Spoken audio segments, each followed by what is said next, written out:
Intellectual safe space cases unite. Your leader is here. Next on AM 1480 WLEA, the Newsmaker Show. Here's Ryan O'Neill. And if this isn't a safe space, I don't know what is, Dr. Bob. Can anyone hear us out there, Brian? Oh, I believe so. Oh, well. Okay, let's start out with Andrew McCabe. He's been in the news a lot this week. Yes, well, apparently he's just published a book and claims that after Trump fired Comey, that the FBI was looking into trying to have him removed. Now, first of all, that the 25th Amendment clearly doesn't provide for removing a president unless the president is disabled. The whole idea of the 25th Amendment, of course, was to not leave a vacancy there in a situation like when Eisenhower went into surgery or when Reagan had been shot, place times of that sort. But the serious problem with this, also I noticed, I think, in the press somewhere, that McCabe had suggested that Trump may actually be a Russian asset. Now, I don't know what that means, but I mean, if he thinks that somehow that means that somehow Trump is an agent of the Russians, I mean, that's just totally absurd. Now, I guess you could say that that Trump is, I mean, a matter of opinion, that Trump is somehow helping the Russians. I don't see that at all either. But the big problem here is that the FBI is a national police force. Anytime you have a national police force, you're going to run into these kinds of problems. The national police force, the FBI, answers to the president. And if he wants to fire the director, he's got every right to do that. And so now the Congress, the public may be unhappy with it. There are other ways of dealing with it. But this idea that somehow the National Police Force is going to in turn undermine the president, I mean, that's a very dangerous idea. Dr. Bob, that's what always bothered me about saying that Trump was like the dark side of Richard Nixon. Nixonian is the phrase. That Nixon was... the accusation against Nixon is that he used deep state actors like E. Howard Hunt and Frank Sturgis to do some dirty political tricks. It's the reverse of that in this case, isn't it? Well, yes, in the sense that I don't see Trump doing any dirty political tricks. Trump has a clear idea what he wants to do. He lays it out, and he does it.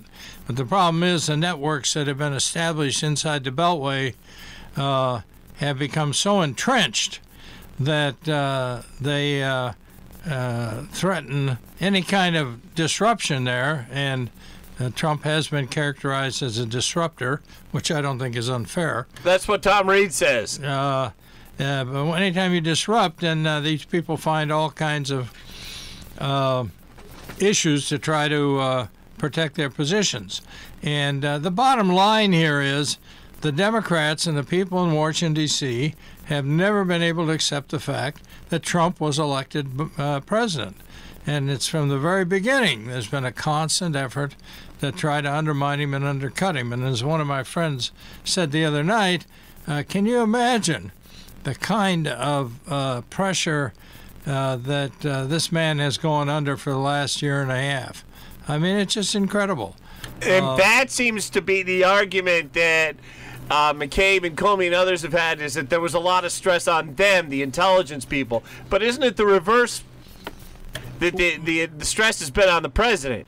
Well, a lot of stress has been on the president. Obviously, the president has been unhappy with some of the things the intelligence people have done. Although I will say that our intelligence service has, as far as I can tell, done an incredibly fine job across the board, and I think they're doing an incredibly fine job in a lot of other areas. I mean, we learned, for example, that we've been interfering with missile development and such of Iran and I'm not certain of Korea or China, I'm not sure, surreptitiously, so that the ability of our intelligence services to protect us and make life miserable for our enemies, it's pretty effective. And Dr. Bob doesn't easily, for our listeners, he doesn't usually go out on a limb and say negatives about the intelligence community. I don't? No, you don't. Oh, I guess I don't. No, I think they've done a fine job. I think there's some very fine people in there. And the problem, I think, with McCabe is, and again, Rosenstein has denied entirely what McCabe is claiming, although Rosenstein is stepping down, I think, within the next month or so. But so, in any case, the problem there with McCabe is this sort of, the attachment to Comey and the idea, well, you just can't do that to us. Well, you can, and he did. And he's done it to a lot of other people inside the Beltway as well. So that's just what you're dealing with. Now, if you want to look at the sorts of things he's achieved, I think there's a pretty good-sized stack of achievements there. That he being Trump. Yeah. Not Andrew McCabe. Yeah. The other side of this, which I think we should look at just briefly, is that you see Putin has been acting really pretty strange lately, and I'm not quite certain why. I'm getting the impression that he's getting some heat somewhere. I don't know if it's from inside Russia or whether some of the pressure we've been putting on in places like Crimea, Ukraine, the Baltic states. Tell us what Putin's still up to, Doc. Well, I don't know what he's up to. Well, what you say he's been acting strange lately? Well, they've been. I noted the other day he said something like to the effect that if you want another Cuban Missile Crisis, we're ready to. Yeah, I was going to ask you about give that. It to you. I mean, where's he coming from on that? Russia's basically a third world country right now. Now, it's true they have a huge cache of gold. I think they have one of the largest reserves of gold in the world, and he has managed, I think, to keep the economy halfway stable. But the ability to take the United States on in any kind, that's just insane. I'm thinking he's just getting nibbled away at in one way or another.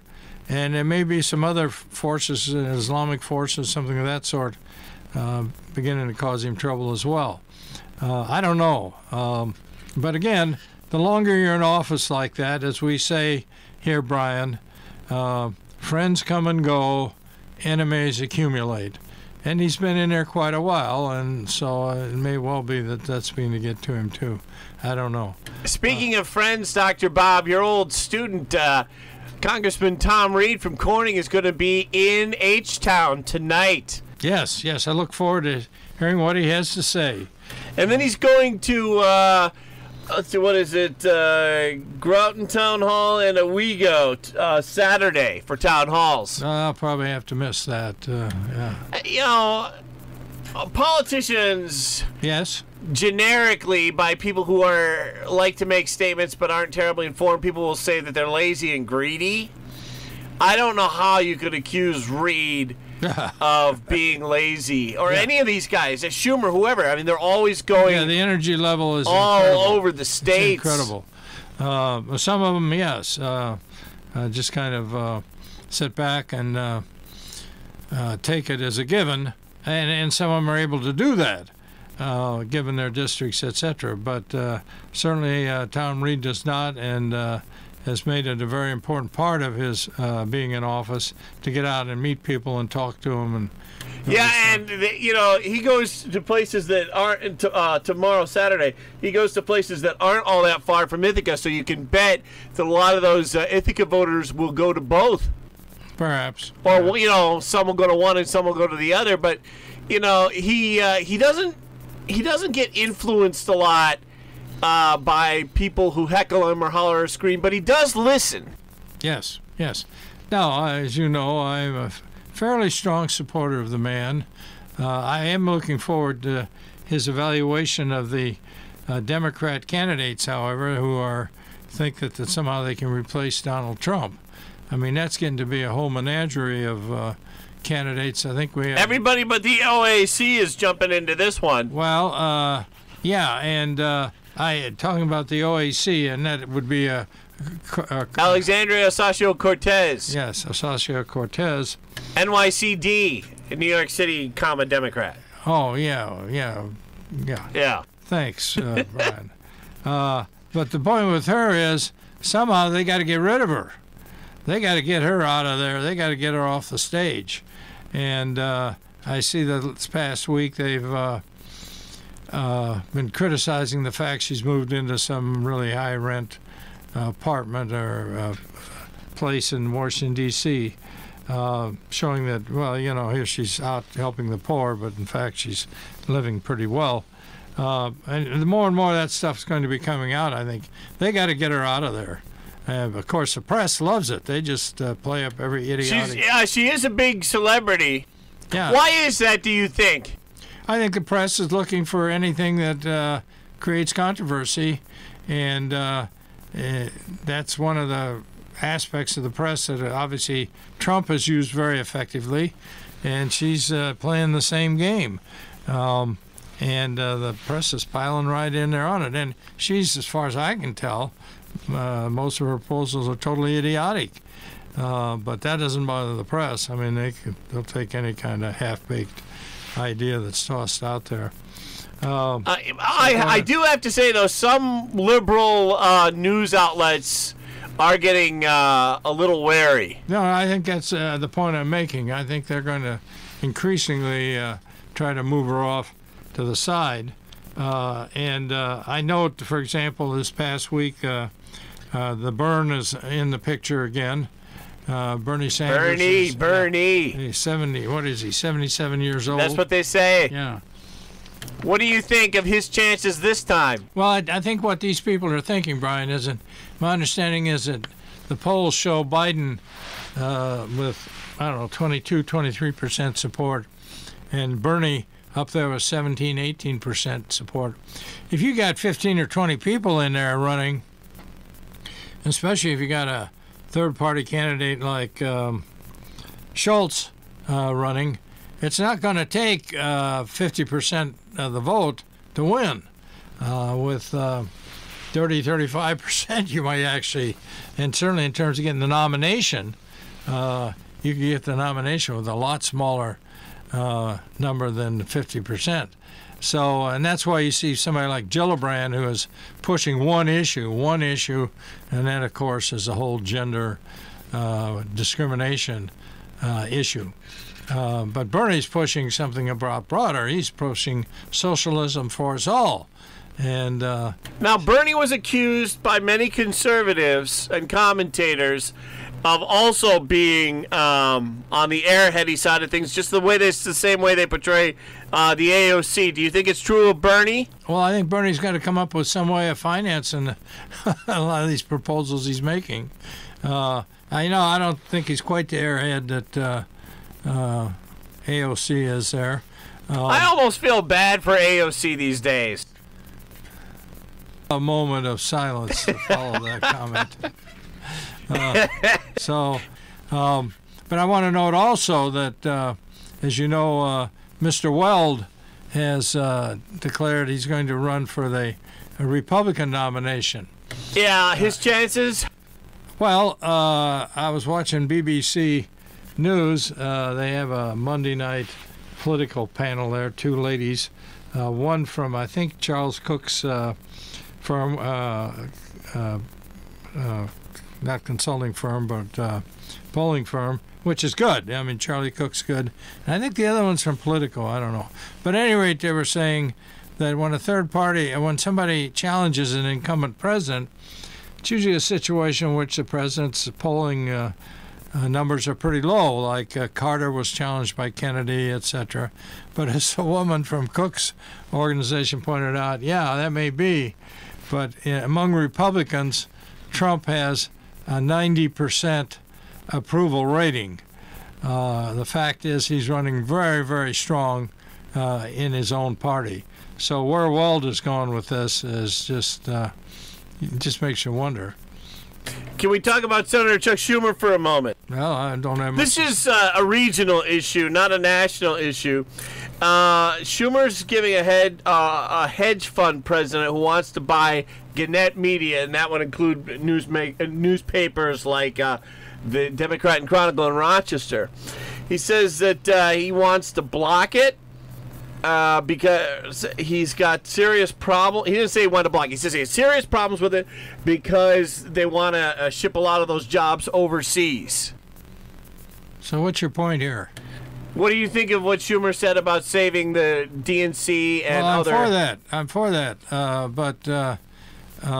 So what you're saying is Schumer's trying to prevent the takeover of the corporation there by this other firm. The Alden Global Capital. Yeah. I thought Gannett had fought that off to this point, but I don't know. I think before we talk about that anymore, Brian, we ought to get a little more information there so we know. Okay. But I think I would say that, say what you want about Schumer, and this goes for Cuomo too, at the national political level.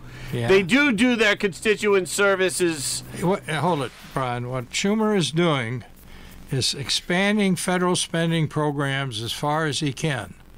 So he's taking your tax money to expand federal programs. Then he turns around and takes credit for handing that money out to Friendship, Oswego, Corning, Hornell, and there he is right up front saying, I got the money for this or that. Well, he's always nice to me, Doc. Well, there's no question his constituency service is really quite good. Yeah, and to be fair, well, I don't think I'm being very fair here, but to be fair, well, let me give you another example to carry this farther. He's notorious on college commencements. He'll call up college 3 or 4 weeks before commencement and say, Mr. Schumer would like to speak at your commencement. Now, what's the college going to do? Going to say, I'm sorry, we've already got things planned. When they're getting grants and such from Schumer's helped them get money. No, the guy shows up. And there's one example, and there's a letter to the editor on this, where he came into 3 different college commencements on the same day. Gives the same talks for a few minutes, and then leaves. People say, well, gee, Chuck Schumer spoke at my commencement, etc. But how are you going to deal with that? He's got control of the money. He's handing it out. Now, to be fair, what would the purpose of that be? Are you kidding? Well, why do you want to go to all audience, for God's sakes? It's a captive audience. He's going in at one of the most important times in the lives of these families and these students, and there he is. Got it. And you got it? You got Understood. The picture there? Now, to be somewhat fair about this, he does do constituency service that has nothing to do with sending out money. I mean, I've had people call him for this favor or needing help here or there, and he's helped them out. He's got a very good constituency service operation there. But the idea that somehow this is all without a cost to the taxpayer and the rest of us, I mean, that's just insane. Well, he's charming to me, Doc, and isn't that what matters? And he hasn't been charming to me, though I don't hold that against him. A lot of people aren't charming to me. So where were we going here? We needed to take a quick break. Well, we could do that, sure. Texting enrolls for recurring automated marketing text messages. Message and data rates may apply. Texting privacy rules and terms and conditions at textrules.us. Has dinner got you down? Sick of awful frozen meals or unhealthy fast food? Don't despair, because Martha Stewart is doing a free taste test, giving away 3 full-size meals from her new meal kit delivery service, Martha and Marley Spoon. All fresh ingredients with Martha's delicious and easy recipes. You're eating in just 30 minutes. To be part of Martha's at-home taste test and get 3 free meals, be one of the first 100 people to text the word FRESH to 246810. It's so easy. Text us now. Martha and Marley Spoon Meals are easy, simple, and delicious. And right now, Martha wants you to enjoy 3 of her best 30-minute meals for free so you can save time and enjoy eating dinner again. To be part of Martha's at-home taste test and get your 3 free meals, be one of the first 100 people to text FRESH to 246810. That's FRESH to 246810. FRESH to 246810. We're back with Dr. Bob. Let's talk about 2 things. Syria and President Trump going over to Vietnam to meet Kim Jong-un. Yes, well, those are 2 important things. And it was kind of interesting when Trump said we're pulling out of Syria. People were saying, well, no, you haven't defeated ISIS. ISIS is still there. Well, I think, if I'm not mistaken, ISIS is down to about 30 ISIS right now, maybe less right now as we're speaking. They're just about to wipe them out completely. Now, that doesn't mean that some of them haven't infiltrated out, and escaped, and are running around. But generally speaking, the caliphate, I think, is done. Now, we do have this interesting aspect of this, which again shows how the media can play up things that really aren't terribly important at all. And that is, of course, some of these women who have gone over there to get impregnated by ISIS fighters and join the ISIS. Now, all of a sudden, they want to come back to the United States. They want to come back to England. They want to come back. Well, I don't know what my position is on that. I think, frankly, when you talk about international affairs and affairs generally, those are pretty minor issues. I'd say let them figure out what they're going to do. Why are we spending time on something like that? 1 or 2, 5 women. And if they were men, obviously, their chances of coming back would be a lot less. I think ISIS is done. And Trump laid it out, and we're getting out of there. And if Russia and Turkey and Assad and Israel want to run around there, and the Saudis, that's their business. We got things to do here at home. How about the president's upcoming trip to Vietnam to meet the North Korean leader? I think, again, some of those things may be the sorts of things that are beginning to rankle Putin. Clearly, he's going to... of course, Kim Jong-un, I think, just loves this. He gets the publicity, he gets the credit, which I don't think Trump has any problem giving him all the credit in the world. But somewhere along the line, we're going to have to back him off his nuclear ambitions. And that may take a bribe of some sort or another, which, again, I don't have any problem giving him. You got to give Trump credit here. I mean, he clearly has quieted that whole situation down, and so somebody's, and he's taken a lot of that, but I'm sure his staff has been important in helping him in that respect.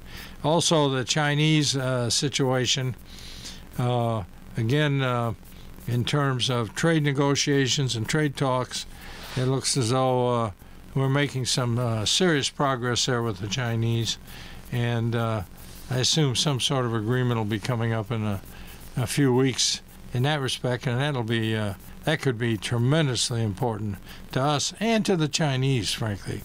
So there's some things happening there on the international front, which I think are really quite promising. Well, Dr. Bob, just about out of time. Any final thoughts? Well, I just wanted to say a few words here about this past week. I, in the village of Alfred, lost a very good friend this week with the passing of John Nino Sr. For 70 years, John and his wife Angie have contributed in many ways to the Alfred community. And his collegiate restaurant has become a part of Alfred folklore. It's not the collegiate, it's the jet. And it's a tremendous, been a tremendous addition to Alfred, and he and his wife have been as well. So I think we want to send our condolences to the family. Sure thing. Thank you, Dr. Heineman. Got it.